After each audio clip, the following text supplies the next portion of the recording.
Bueno, siguiendo con los videos que nos hemos propuesto hacer el día de hoy para compartir con ustedes, aquí con la ayuda de Maggie Zambrano, que tan gentilmente me está acompañando, hablé hace un rato de una generalidad, de una cosa muy general de manejo.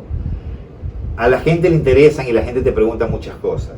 Una de las cosas que te pregunta es qué tan enfermo está. Bueno, las personas pueden tener diversos grados de severidad de enfermedad. Perdone que estén en inglés, pero la verdad es que hay poco tiempo para ponerse a trabajar en este momento en otras cosas. Pero las personas pueden tener una enfermedad leve, que es no tener síntomas o neumonía leve, que se reporta en el 81% de los pacientes. Estos son los pacientes que tienen COVID, tienen fiebre, uno les pide una tomografía y encuentra 1 o 2 foquitos en vidrio desilustrado, periféricos, subpleurales, generalmente en los lóbulos superiores. Una cosa pequeña, pero bueno. Hay otro grupo de pacientes que en cambio ya no la pasa tan bien. Esos pacientes tienen repercusión de su afectación pulmonar y hace que tengan niveles bajos de oxígeno. Es decir, tienen hipoxemia. Hipoxemia y síntomas francos de falta de aire y lo demás. Eso se ve en un 14% de los pacientes. Y de estos generan un cuadro de insuficiencia respiratoria aguda o shock, que en realidad el shock no es tan frecuente, un 14-20% en la mayoría de las series, pero insuficiencia respiratoria aguda que requiere ventilación mecánica en terapia intensiva y que es un 5% de los pacientes que llegan a ello, y esta gente pues lastimosamente tiene una alta tasa de mortalidad, ¿sí? Eso referente a la severidad de la enfermedad. Pero la gente te pregunta muchas cosas y algo que le interesa mucho a la gente es: ¿y el COVID? ¿Cuánto tiempo lo tengo presente? ¿Cuánto tiempo soy infectante? ¿Qué hago? Entonces aquí tienen ustedes, por ejemplo, cosas que no son del todo conocidas, porque no siempre hay una respuesta precisa. Pero fíjense ustedes que el intervalo en el que un individuo es infeccioso es incierto. Voy a tratar de definir un concepto claro. Si yo tengo COVID y me hacen un hisopado nasofaringio, el hisopado nasofaringio lo que va a buscar en una modalidad de test que se llama PCR, que viene de polimerasa chain reaction, reacción de cadena de la polimerasa, es un test de amplificación de ese material genético.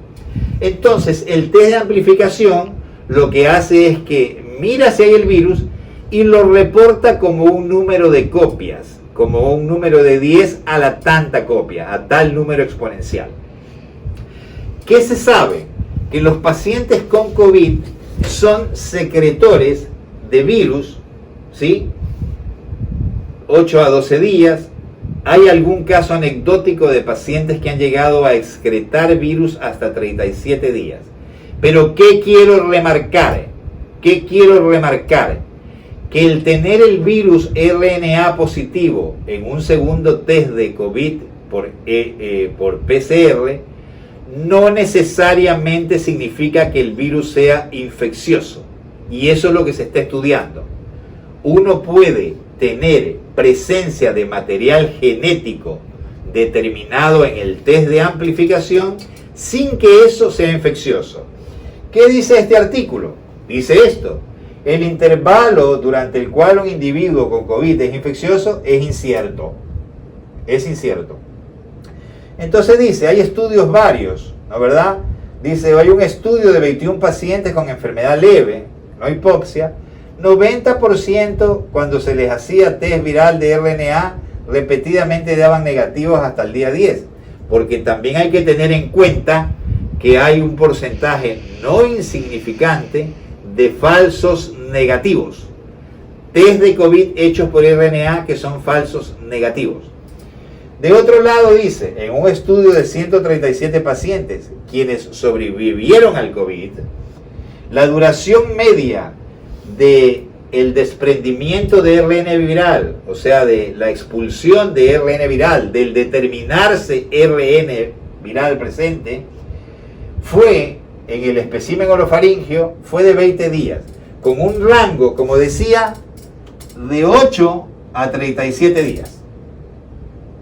Como se mencionó antes, tener el virus RNA detectable does not significa no siempre se correlaciona con aislamiento de virus infeccioso. Y de hecho plantean que hay un umbral por debajo del cual ya la infectividad no está presente. Y ese grado por debajo del cual el virus suele no ser infeccioso es cuando el espécimen respiratorio es menor de 10 a la 6 copias por mililitro.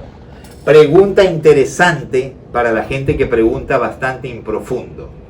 La determinación del virus RNA en una segunda vez no necesariamente significa que uno tenga un virus que todavía es infectante.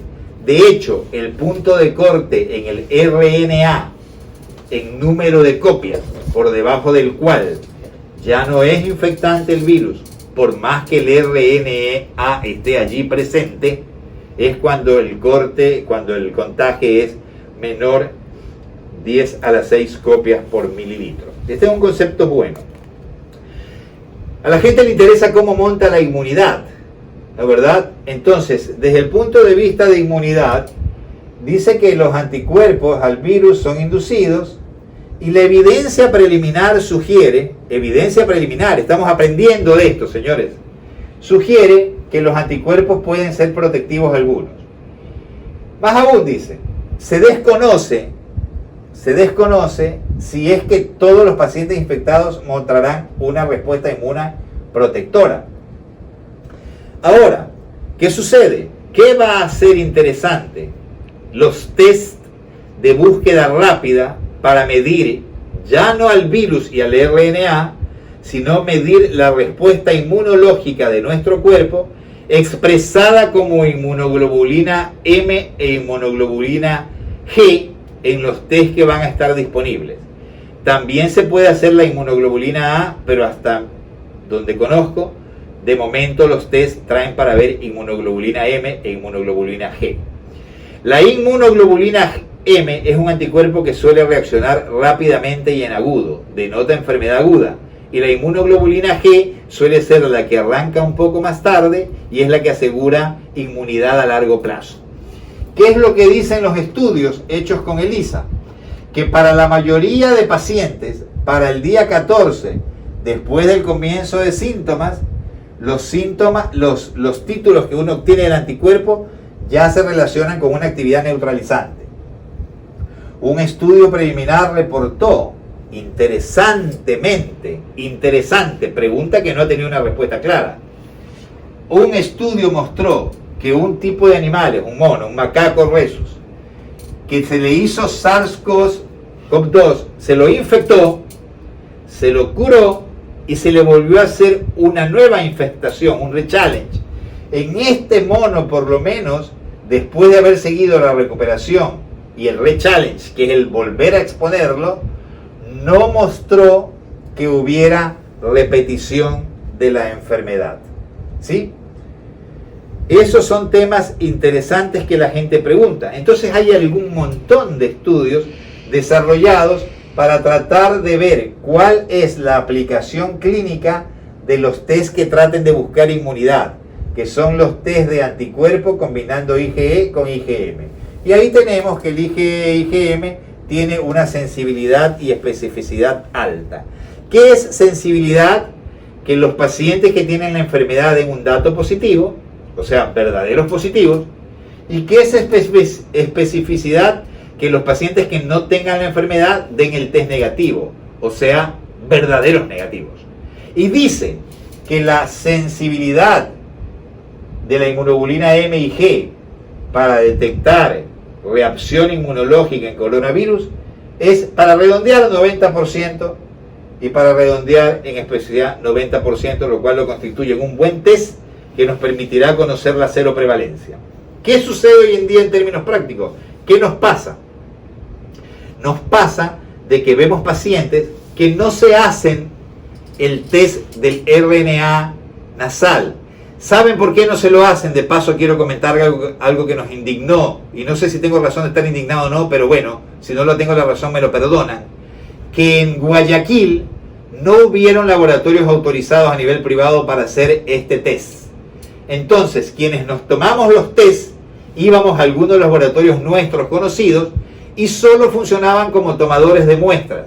Estos tomadores de muestras, unos días después, contrataban un auto en el año 2020, un auto para llevar la muestra, entiendo, a 2 laboratorios en Quito para que se procesen, donde luego había un retraso en días para tener el resultado.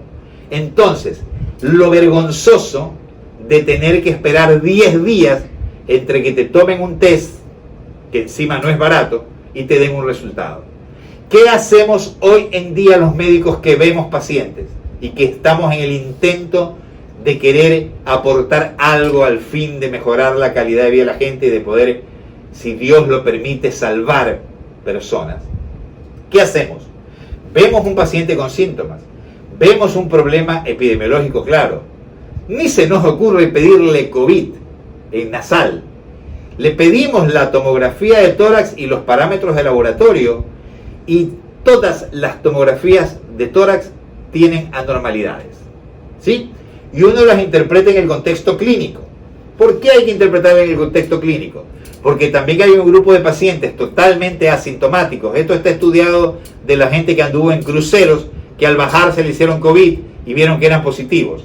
Bueno, los que son asintomáticos, no tienen síntomas, 50% de ellos pueden tener cambios pequeños tomográficos. Por eso esos pacientes son tomados como leves o asintomáticos, ¿sí?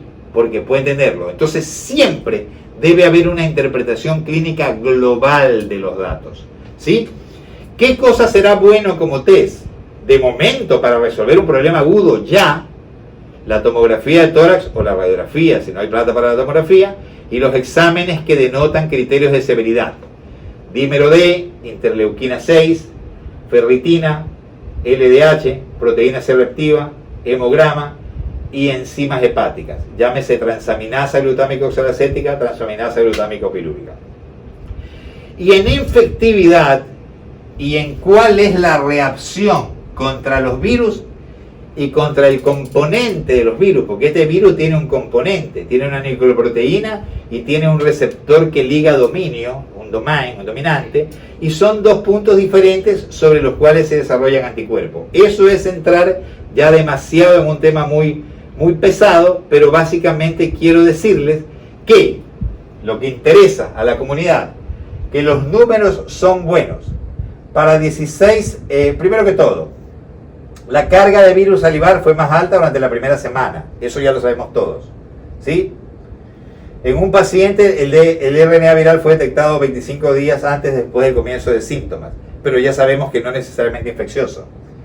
Para 16 pacientes con muestras en el suero disponible 14 días o más después de los síntomas, las tasas de cero positivos que hicieron inmunoglobulina fueron 94% u 88%, tanto para la IgE e IgM a la nucleoproteína, y fueron 100% y 94% al dominio que liga el receptor. Sí, conclusión de esto, espero no aburrirlos, pero la conclusión es que esto es lo que nos pasa. Estamos manejando pacientes hoy a los cuales no nos ha sido útil pedirles el test. Por esa razón es que muchísimos pacientes tienen COVID, que los vemos, que tienen todo para COVID.